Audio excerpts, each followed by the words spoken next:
In today's video, I'm going to teach you how to use filters in Make.com, formerly known as Integromat, in just 5 minutes. This will help you enhance the efficiency of your workflows and ensure that your automation tasks are more precise and effective. Let's dive right in. First, you'll need to go to Make's website. It's an amazing automation platform that allows you to connect various apps and design your workflows with ease. Once you're there, your next step is all about signing in. You'll do this by clicking on the Sign In button, which takes you to a page where you can enter your credentials. If you're new to Make.com, you can create a new account by following their straightforward sign-up process. Once you've signed in, you'll land on the Make Home dashboard. This is your central hub for managing all your scenarios and getting a view of your activities. From here, look towards creating your new scenario. This option is located on the dashboard, usually as a prominent button saying New Scenario. Clicking on this will start the process of building a new automated task. Now, with the scenario setup underway, the next action is to add new modules to your scenario. Modules are the building blocks of automation in Make.com. They allow you to connect different apps and define how data should move between them.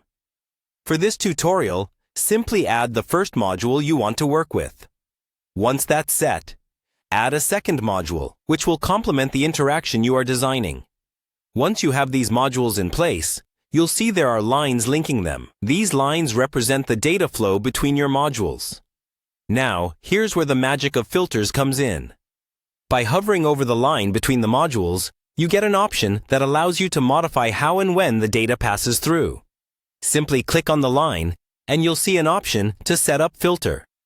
Filters are an excellent tool for narrowing down exactly which data should proceed through your scenario.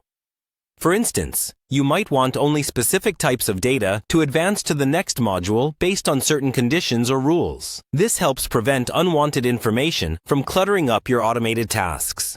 When you're setting up a filter, you'll configure conditions that will define what data meets the criteria for continuation. Do keep in mind that setting the right filters can significantly optimize your workflow's performance. So take a moment to consider the conditions carefully. And there you have it.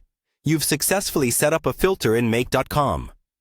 With these steps, your scenarios not only run smoothly, but also in a way that's tailored to your specific needs. Filters help ensure efficiency and accuracy, reducing the need for manual data management. Thank you for joining today's tutorial on using filters with Make.com. Experiment and see how it empowers your automation.